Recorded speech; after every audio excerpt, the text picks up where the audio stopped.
Bueno, pero para entender un poco más las raíces profundas que pueda tener este conflicto con este grupo de 240 ciudadanos haitianos, es que invitamos al doctor Emmanuel Mompoan, médico, salubrista y quien vive en Chile hace muchos años, ¿no, doctor? Y es además especialista precisamente en esto, choques culturales y todo el tema de la salud. ¿Cómo está? Buenas noches, gracias por acompañarnos. Buenas noches, Mónica, y gracias por invitarme. Lo primero que quiero preguntarle es ¿qué entiende usted que pasó ahí en Quilicura? ¿Por qué esa resistencia de ese grupo de haitianos de no querer aceptar la ayuda sanitaria que se le estaba ofreciendo? Yo creo que lo que pasó con esos pacientes es el reflejo de un choque cultural que más se evidencia en la salud. Sí. En la salud porque mayormente se tiende a creer que los pacientes haitianos tienen una misma cosmovisión, una misma forma de entender el proceso de salud de enfermedad o una misma representación cultural en salud que los chilenos. O sea, y en realidad no es así. No es un problema de lenguaje.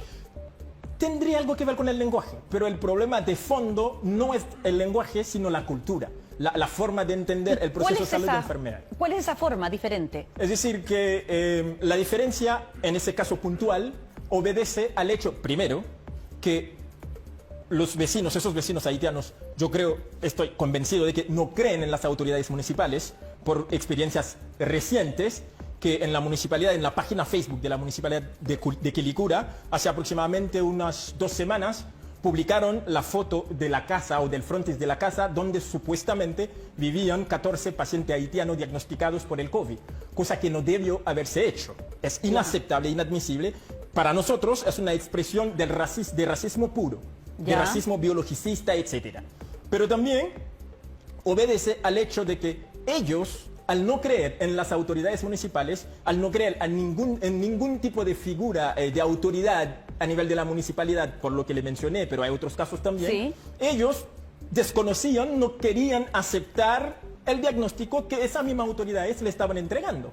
Y muchas personas dicen, no, lo que pasa es que ellos no creen que los negros pueden tener la enfermedad. Obviamente es un rumor que corrió, pero al final yo creo que puede haber algunos que no lo creen, pero el grueso de ellos no creen en el diagnóstico desde mi punto de vista porque no creen en las autoridades municipales, porque tienen muy mala experiencia y una experiencia muy pésima con las autoridades municipales hace poco.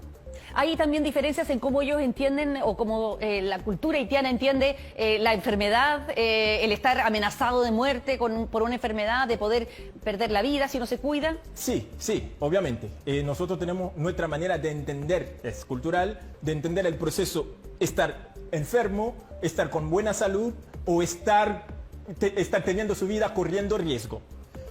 Por ejemplo, en el caso del COVID-19, que en la gran mayoría de los pacientes, más de un 80% según los datos existentes, no presentan síntomas o presentan síntomas muy leves. Y además, si consideramos la comunidad haitiana aquí en Chile, que es la comunidad más joven de migrante, edad promedio 30.2 años, obviamente la mayoría de ellos no están presentando síntomas. Y cuando viene el paciente de una realidad, si no presento síntomas o signo de ninguna enfermedad, no estoy enfermo, entonces más le va a costar a la autoridad, sobre todo si viene de otra cultura, si desconoce esa realidad, más le va a costar entender que ese paciente, hasta que no presente síntomas, no va a creer que está enfermo. Doctor, y por último, desde su experiencia, también como es representante o de alguna manera integrante de la comunidad haitiana acá, ¿qué se debería hacer? Porque esto no va a ser la primera vez o la última que vamos a tener una situación de esta naturaleza en medio de esta pandemia. Mira, yo creo que han habido algunos casos anteriores, obviamente no en el contexto del COVID-19, pero muchísimos casos. Sí.